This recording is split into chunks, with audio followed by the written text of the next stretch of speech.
My name is Molly, I'm 32 years old, and I'm married to Justin, who's 35. He works in an office, while I'm a freelance fashion designer, working from home. In the beginning, my career was unpredictable, filled with small bursts of excitement, but everything changed when I landed a major project with a substantial paycheck. The success allowed Justin and me to move into a high-rise luxury apartment, a place I had always dreamed of living.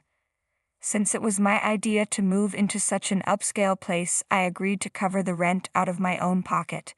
Justin was thrilled with our new home, and I thought we had a bright future ahead of us. I never could have imagined what would happen next. One day, Justin came home with his mother, Betty.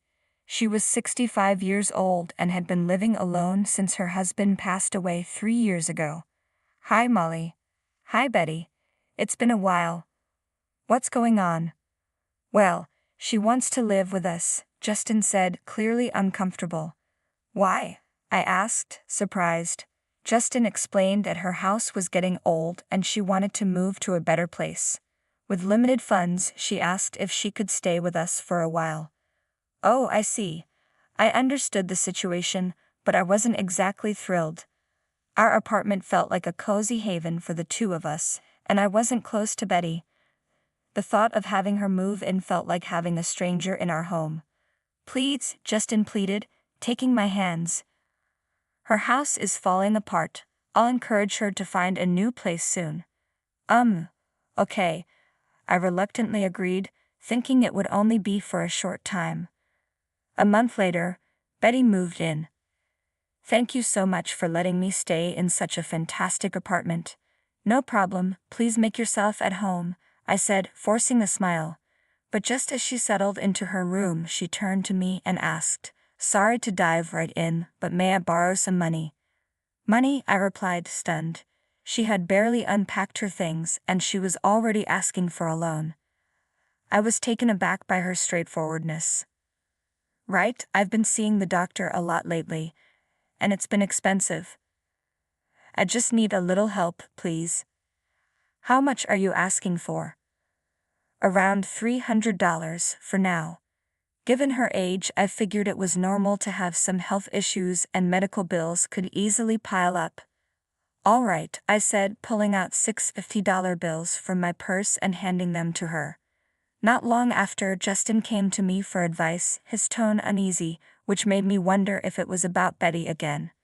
"You know, we should get a new car," he said out of the blue. The suggestion was so unexpected that I nearly fell off my chair. "What do you mean?" "We just bought a car 2 years ago." "Yeah, but it's too small. I think we should get a bigger one." I was baffled. The car was perfectly fine for the two of us, or 3, including Betty. Why did he care about the size? "I mean, my mom doesn't like it." "Why?" "I don't understand." I couldn't fathom why Betty would complain about a car that had nothing to do with her. "She wants something more luxurious, like a Mercedes." "What?" I was completely lost. "That's ridiculous. We can't afford a car like that." Who had the money to change cars for such a trivial reason? Did Betty even have a driver's license? "I'm not buying an expensive car just because she doesn't like ours," I said, firmly rejecting his suggestion. At the time, I couldn't understand why Betty cared so much about the car. Then once again, Betty approached me for money. "My medical bills have gotten more expensive, and I'm falling behind on payments. Could you help me out again?" "Should I be concerned about your health?" I asked, starting to feel uneasy. I asked her what was wrong. She paused for a moment before replying, "Not really, I've just been feeling a bit depressed and having trouble sleeping. The therapist is quite expensive." "I'm really sorry." "I see. Well, if that's the case, how much do you need?" "About $1,000 for now," she said. I blinked in surprise. $1,000? I didn't know much about therapy, but that seemed excessive. "I'm sorry," she continued. "My insurance only fully covers a limited number of sessions, and now I have to cover half of the costs." "Ah, I see. Hold on, I'll get it to you by tomorrow, I replied, still shocked by the amount. I tried to be understanding, telling myself that therapy could be costly, depending on the treatment. But even after that, she kept coming up with excuses, medical bills, transportation fees to visit sick friends, to borrow more money from me. By the time I realized it, the amount had exceeded $5,000. Even though my job was going well, I was growing increasingly frustrated. Then one day I noticed something strange. Curiosity got the best of me, and I decided to take a peek into Betty's room. What I saw left me speechless. Designer bags and wallets were neatly arranged on the shelves. I was flabbergasted. I thought she didn't have money. How could she own such luxurious items? She had borrowed so much money from me, yet she had all this expensive stuff. I started to grow suspicious about Betty's so-called medical bills. A month later, she approached me for money again, asking casually as if it were nothing. "Can you wait a moment?" I replied, deciding that this was the time to confront her. I called Justin over, who seemed oblivious to the situation. "I want to take this opportunity to ask you, Betty, what exactly are you using the money for?" "Molly, what's going on?" Justin asked, clearly confused by the sudden question. "You know, my therapy sessions, prescriptions, and," she started to say, but her voice trailed off. "Not just those, right? You've been buying designer clothes, bags, and other expensive items, haven't you? Are you even really seeing a therapist?" "Of course I am," she insisted. "Then show me the receipts. You must have them, right?"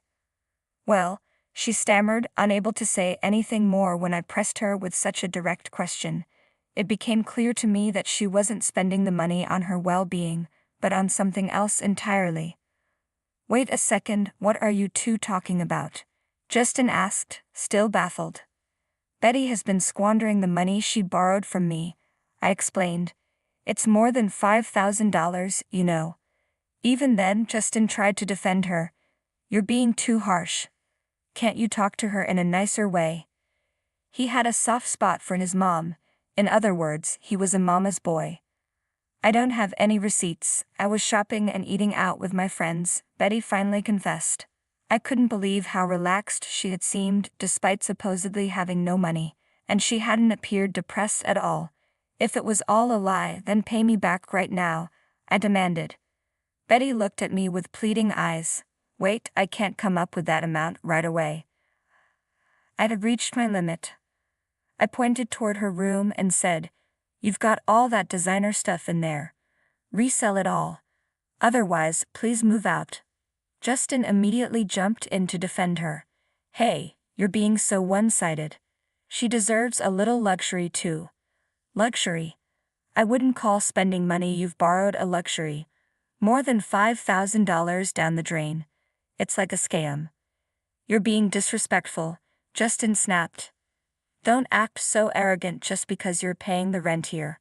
If you're not happy with this, you can get out." "What? That's ridiculous." I was boiling with anger, feeling like steam was about to shoot out of my ears. I glared at him furiously. "Did I say anything wrong? You created this mess by bringing Betty here in the first place. And what do? Nothing but laze around at home. Who do you think makes it possible for us to live in such a nice place?" I couldn't hold back any longer. "You're so condescending, it's infuriating. Get the heck out now." Rage had completely taken over him. "Fine, don't regret this," I said, gathering only the essentials before leaving the apartment. I quickly found a new place to live. Since I worked remotely, I could do my job from anywhere, and I wasn't fixated on living in a high-rise as long as my new home was comfortable. Now, what to do next? I had no intention of returning to that place.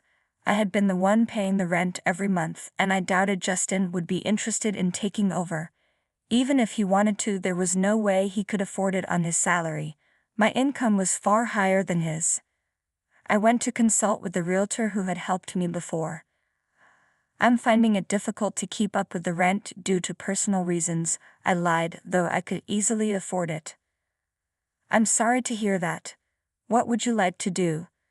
the realtor asked sympathetically. I explained my situation and asked for a favor. A few days later, while I was working, Justin called me. "What?" I answered. "What do you mean, what? What have you done?" "We've been told to move out because the lease was cancelled." "Yes, I asked the property agent for permission to break the lease," I replied calmly. "I don't live there anymore, so I have no reason to keep paying the rent. Don't you understand that? But my mom and I still live here." "What are we supposed to do?" he exclaimed, clearly frustrated. I couldn't believe he was still clinging to that nonsense. I was astounded and said coolly, "I don't live there anymore, so why should I continue taking care of the apartment? If you're in trouble, you should talk to your mom and maybe sell some of her things to raise some money." He shot back angrily, "It was you who wanted to live in a high-rise. If you don't want to move, why don't you take over the lease yourself?" "Wait," I said, "I guess you can't afford it with your salary. You must be frustrated because you can't come up with a better argument." He was clearly exasperated. "You should be able to manage a lower-cost apartment. Why not fight for the lease and move in with your mom?" "Are you out of your mind?" I retorted. "My mom's already spent the money from selling her house, and I don't have any savings. How do you expect me to find a new place?" "None of my business," I added coldly. He had been relying on my income for the most part, so I was baffled at how he still had no savings. It was clear that both he and his mother had been irresponsible. "You brought this on yourselves," I said, "and you'll have to figure it out from now on. Are you telling us we'll be homeless?" "You're still my wife," he protested. "I told you, figure it out yourself. I'm done with this. Goodbye." I hung up on him. A few minutes later, my phone rang again. It was Betty. "Melly, I'm really sorry. I promise I'll pay you back. Please don't kick us out," she begged, her voice trembling with tears. I was taken aback and felt a pang of sadness. I didn't want to teach an older person a lesson, but the reality was harsh. You need to live within your means. If you have a limited retirement income, you should adjust your lifestyle accordingly. If you want a higher standard of living, you need to work for it. As a freelancer, I understood that achieving a certain lifestyle required hard work and financial independence, not relying on others. "Really sorry," Betty said, still crying. "Please don't let us be out on the street." "I'm sorry," I replied coldly. "But the apartment has already been leased to someone else. You really do need to move out. This is a matter of regulation." Ended the call and later heard from the realtor that Justin and Betty had begged him to let them stay, but he informed them that a new tenant was moving in soon, and they had to leave.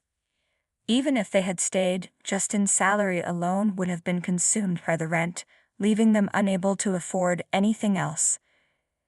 It was absurd to expect me to keep paying for their housing while they relied on my support. His outburst had only added to my frustration. The situation had reached the point of no return. What an idiot, I thought. I later heard from acquaintances that Justin and Betty were struggling to find a permanent place to live. They were moving from one motel to another because they couldn't afford the broker's fee or deposit for an apartment, and no one was willing to be their guarantor.